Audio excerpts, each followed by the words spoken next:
तो एक बेहतरीन किताब है the mountain is you, transforming self sabotage into self mastery. यह पुस्तक जो है एक संपूर्ण सारांश है। तो इसका इंट्रोडक्शन से स्टार्ट करते हैं। राइट, यह पुस्तक हमें बताती है कि हमारे सबसे बड़ी लड़ाई दुनिया से नहीं बल्कि स्वयं से होती है।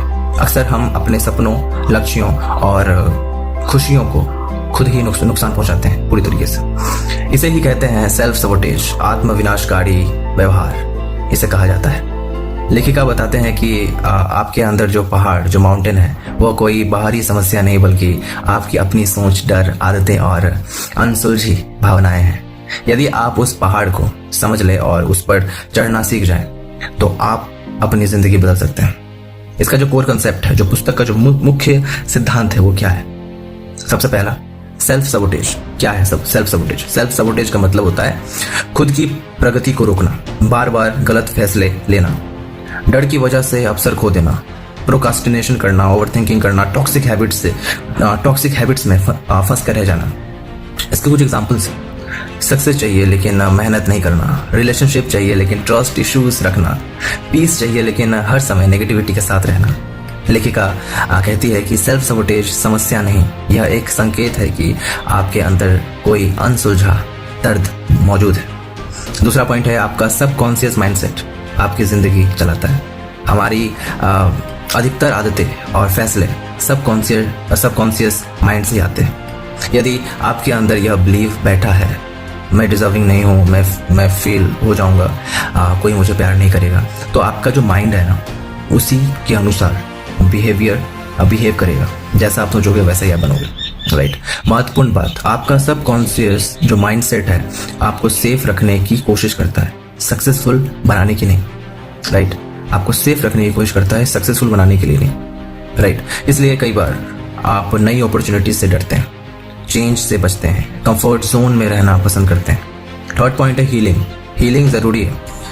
कई लोग प्रोडक्टिविटी सीखना चाहते हैं लेकिन असली जरूरत इमोशनल हीलिंग की होती है। अनहील्ड इमोशंस बन जाती है, anxiety, anger, depression, overthinking, self doubt. लेखिका कहती है कि जो भावनाएं महसूस नहीं होती वो बिहेवियर बन जाता है। मतलब कि जो भावनाएं, जो इमोशंस हमें महसूस नहीं होती, वो एक्चुअली एक बिहेवियर बन जाता है। इसलिए अपने दर्द को दबाइए मत, खुद को समझिए, अपने इमोशंस को एक्सेप्ट कीजिए। फोर्थ पॉइंट है आपका कंफर्ट जोन ही आपका सबसे बड़ा जेल है, आपका सबसे बड़ा दुखद कह सकते हैं इट्स बिगेस्ट प्रॉब्लम।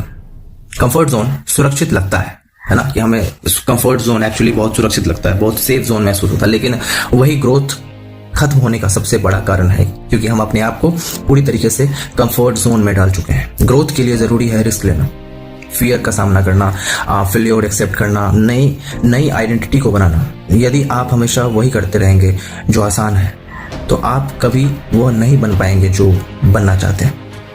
पांचवा पॉइंट है ओवरथिंकिंग आपकी ऊर्जा खत्म कर देती है। ओवरथिंकिंग का कारण है fear, uncertainty, past trauma, future anxiety. Right, तो इसका कंसिक्वेंसेस क्या है, क्या परिणाम है इसका? Decision paralysis, stress, lack of action, mental exhaustion. इसका सोल्यूशन क्या है, समाधान क्या है? एक्शन लेना जरूरी, बहुत ज़्यादा जरूरी है। एक्शन लेना शुरू करें, छोटे छोटे कदम उठाएं, प्रेजेंट मोमेंट में जिए। आपका जो प्रेजेंट मोमेंट है वही एक्चुअल स्ट्रेंथ है, अगर आप इसको पॉजिटिवली लेते हैं तो। क्योंकि फ्यूचर भी ब्लर है, पास्ट तो था ही। राइट, क्योंकि हम फ्यूचर को लेकर बहुत डरते हैं, इसलिए हमारा प्रेजेंट खराब होता है, और जब प्रेजेंट खराब होता है तो पास्ट की तरह फ्यूचर भी खराब हो जाता है। कई बार लोगों का पास्ट अच्छा होता है, वो इसलिए क्योंकि उन्होंने भी एक समय प्रेजेंट को जिया था, इसलिए पास्ट भी अच्छा था। उस तरीके से अगर हम प्रेजेंट को जिए तो फ्यूचर भी अच्छा होगा। So from my point of view that past and future is an illusion. एक ऐसा इल्यूजन है, एक ऐसा भ्रम है जो हम समझ नहीं पाते। पास्ट एंड फ्यूचर एक इल्यूजन है, एक डिल्यूजन है, एक भ्रम है, लेकिन प्रेजेंट हमारा वास्तविकता है। तो लेखिका बताती है कि क्लैरिटी एक्शन से आती है, सिर्फ सोचने से नहीं। छठा पॉइंट है इमोशनल इंटेलिजेंस ही असली शक्ति है। इमोशनली स्ट्रांग व्यक्ति हर बात पर रिएक्ट नहीं करते, अपनी फीलिंग्स समझते हैं, खुद को कंट्रोल कर सकते हैं, परिस्थितियों से टूटता नहीं है, किसी भी तरीके से टूटता नहीं है। पुस्तक सिखाती है कि भावनाओं को सप्रेस मत करो, उन्हें समझो, सही डायरेक्शन दो, 7वां पॉइंट है, नई जिंदगी के लिए हमें आइडेंटिटी बनानी होगी। आपकी जिंदगी आपकी आइडेंटिटी का रिफ्लेक्शन है। यदि आप खुद को वीक, अनलकी, फेल्योर, विक्टिम मानते हैं तो आपकी रियलिटी भी वैसे ही बन जाती है। इसलिए नई आइडेंटिटी क्रिएट करें। जो डिसिप्लिन पर्सन होते हैं, कॉन्फिडेंट पर्सन होते हैं, हेल्दी पर्सन होते हैं, सक्सेसफुल पर्सन होते हैं, राइट। 8वां पॉइंट है, डिसिप्लिन मोटिवेशन से ज्यादा शक्तिशाली होता है। मोटिवेशन टेम्पररी होती है, डिसिप्लिन परमानेंट चेंज लाता है। सक्सेसफुल लोग मूड का इंतजार नहीं करते, राइट।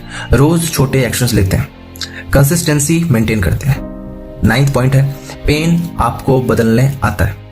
जो पेन है आपको बदलने आता है, राइट। हर दर्द का एक पर्पस होता है। पेन आपको जगाता है, जो दर्द है वो आपको जगाता है, आपको इवॉल्व करता है, आपको स्ट्रॉन्गर बनाता है। लेखिका कहती है कि रॉक बॉटम कई बार वह फाउंडेशन बन जाता है जिस पर नई जिंदगी बनती है। 10वां पॉइंट है, सेल्फ मास्टरी क्या है। सेल्फ मास्टरी का अर्थ है अपने माइंड पर कंट्रोल, इमोशंस को समझना, हैबिट्स को बदलना, कॉन्शियस लाइफ को जीना। यह परफेक्शन नहीं, यह खुद को लगातार बेहतर बनाना है, राइट। यह लगातार खुद को बेहतर बनाना है। पुस्तक के सबसे पावरफुल लेसन क्या है? आपकी सबसे बड़ी लड़ाई आपके अंदर है। नेक्स्ट पॉइंट, हीलिंग के बिना ग्रोथ अधूरी है। फियर अक्सर इल्यूजन होता है। एक्शन ओवरथिंकिंग को हराता है। डिसिप्लिन डेस्टिनी बदल सकता है। आपका दर्द आपकी शक्ति बदल सकती है। सेल्फ अवेयरनेस ट्रांसफॉर्मेशन की शुरुआत है।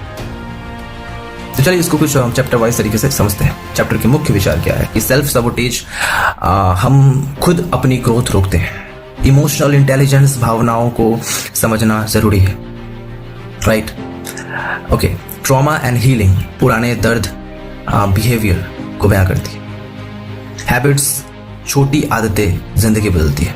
हैबिट्स में क्या है कि छोटी आदतें ही जिंदगी बदलती है। फियर, डर ग्रोथ का हिस्सा है। जो डर है वो ग्रोथ का हिस्सा है, अगर उसको आप सही तरीके से ले तो। जो फियर है, जो डर है, वो ग्रोथ का एक्चुअल हिस्सा है।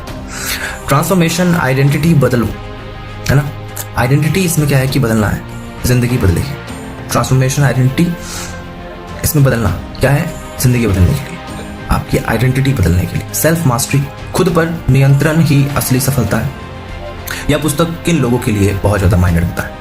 यह किताब खासकर उन लोगों के लिए मायने रखता है जो ओवर थिंकिंग से परेशान है, लाइफ में स्टक महसूस करते हैं, सेल्फ डाउट से जूझ रहे हैं, अपने हैबिट्स बदलना चाहते हैं, मेंटली स्ट्रांग बनना चाहते हैं, अपने अंदर हिडन पोटेंशियल अनलॉक करना चाहते हैं। जो फाइनल मैसेज है वो ये है कि द माउंटेन इज यू हमें यह सिखाती है कि आपकी जिंदगी का सबसे बड़ा पहाड़ नहीं आपके अंदर है। सबसे बड़ा जो पहाड़ है वो बाहर नहीं आपके अंदर है। और जब आप अपने डर का सामना करते हैं, अपने इमोशंस को हील करते हैं, डिसिप्लिन डेवलप करते हैं और खुद को समझना शुरू करते हैं, तब आप सिर्फ सफल नहीं बनते, आप अपने सबसे शक्तिशाली रूप में बदल जाते हैं, राइट। आप अपने सबसे शक्तिशाली रूप में बदल जाते हैं, पूरी तरीके से बदल जाते हैं। सो इसका निष्कर्ष क्या है, इसका कंक्लूजन क्या है कि यह पुस्तक सिर्फ मोटिवेशन नहीं देती बल्कि इनर ट्रांसफॉर्मेशन का रोड मैप देती है। यह सिखाती है कि सेल्फ सबोटेज को समझकर, इमोशनल हीलिंग करके, डिसिप्लिन्ड एक्शन लेकर कोई भी व्यक्ति अपनी जिंदगी बदल सकता है। अंतिम सीख यह है कि जिस पहाड़ को आप ऑब्स्टिकल समझते हैं वही आपको आपकी हाईएस्ट वर्जन तक ले जा सकता है। तो यही था वो किताब, the mountain is you, Transforming Self-Sabotage into Self-Mastery by Brenna West. So yeah.